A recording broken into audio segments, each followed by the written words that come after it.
Recently, I was privy to a few conversations happening behind the scenes that kind of back up some of the feelings I'm getting in early 2024 that perhaps, not immediately, but perhaps by the end of the year, DC and Marvel will have figured out a lot of their issues that are going on right here. There are just little hints out there that make me believe we might have actually hit the bottom. We might have actually bottomed out in 2023, and there might be a rejuvenation of the comic book market, specifically from Marvel and DC Comics as we head through 2024, probably becoming very noticeable by the end of 2024 and early 2025. I got 5 things to talk about. First up, DC Comics appear to be trying to hire good creators. This is something Rob Liefeld talked about in his Robservations podcast. He said, DC is absolutely doing an ultimate reboot. I know people at the helm, the people in charge, a lot of people called, a lot of people solicited to be part of it. I have mostly spoken to people who didn't choose to go on board, but I don't think it's as far along as Marvel stuff, and it may see the return of Scott Snyder to DC Comics.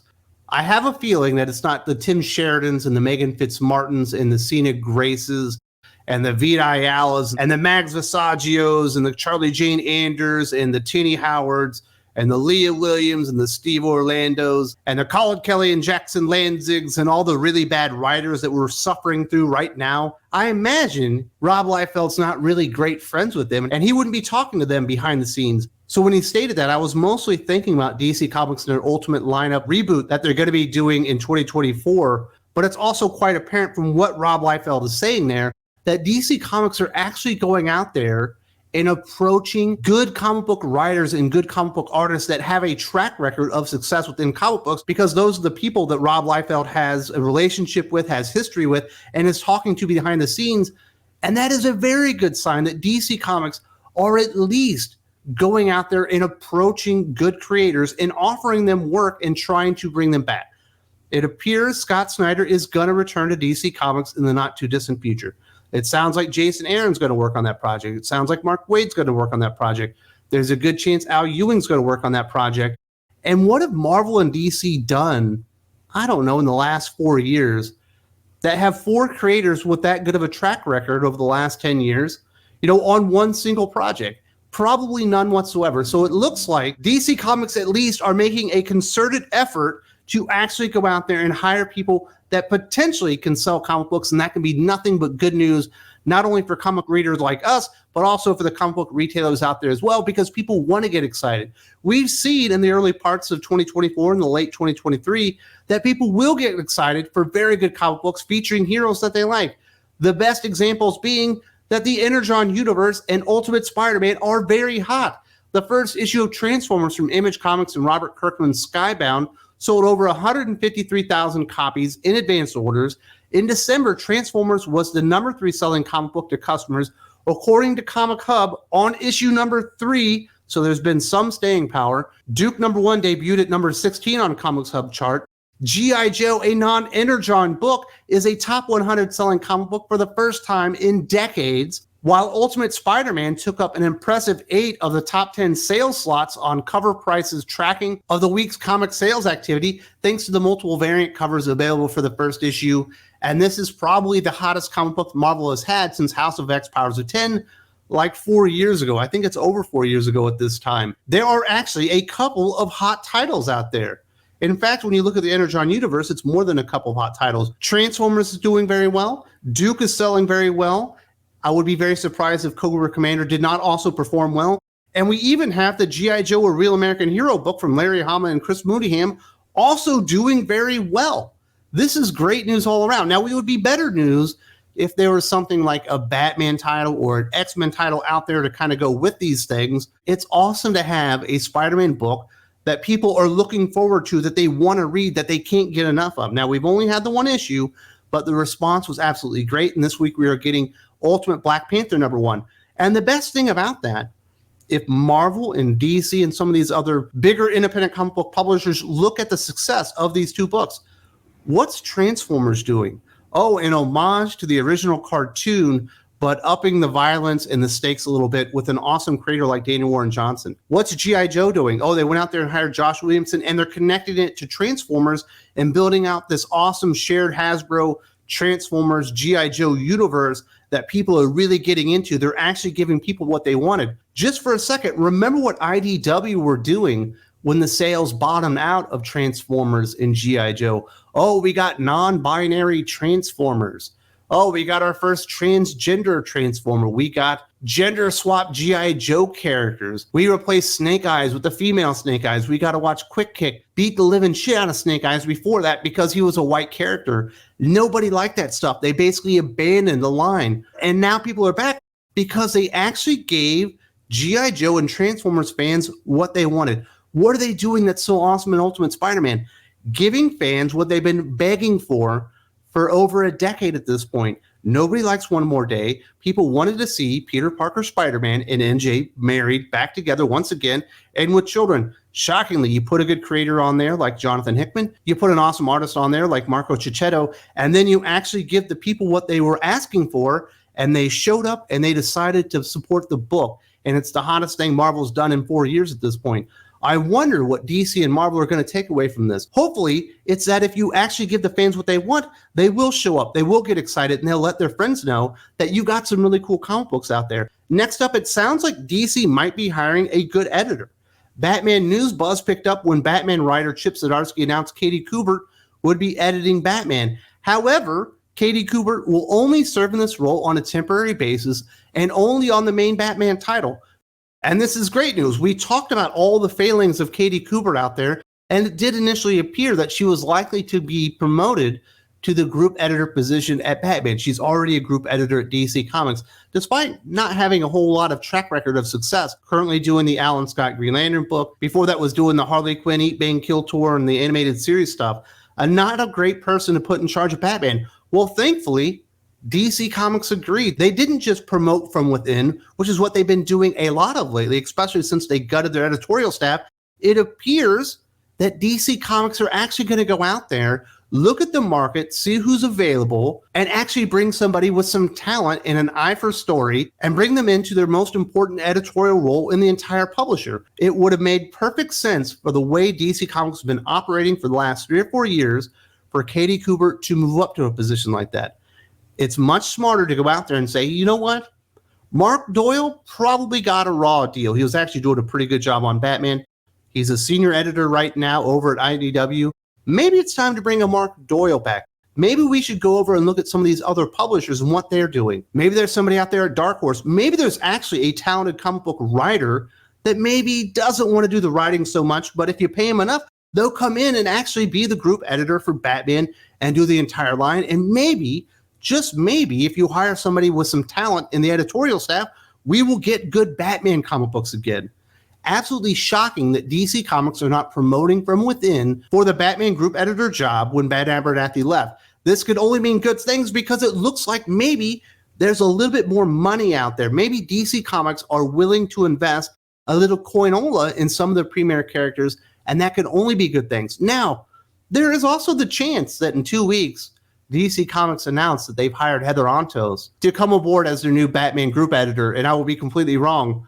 But I don't see that happening. It feels like they might be churning a leaf, and perhaps they'll bring somebody really talented in, and they'll get their Batman line up to snuff as well.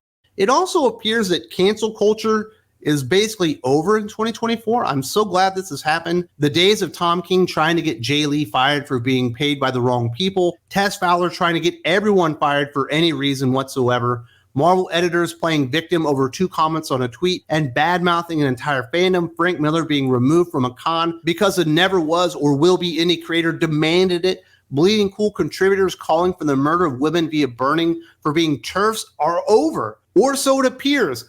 2023 was probably the end of cancel culture as we've known it for the past decade. If you did a cover and the female was too sexy, you could get canceled. If you placed a conservative character in your comic book and you did not portray them as evil, there was a likelihood that you were going to get canceled. If you actually just killed off, I don't know, a female love interest or a female character to motivate your male hero, you would be accused of fridging and you would get canceled. You can't really do great creative if you're scared all the time. And I personally would not be able to blame a lot of the professionals at Marvel and DC if they've been creating scared for the last decade or so, because cancel culture had infused itself within comic books and basically had put a stranglehold on it. You really couldn't do anything without the approval of like the Whisper networks and all that kind of stuff. That is no environment to actually go out there and tell badass Batman, Superman, X-Men, Spider-Man stories. We're seeing a lot of people that have been canceled in the past are coming back to projects they were canceled from. They're being welcomed in with open arms.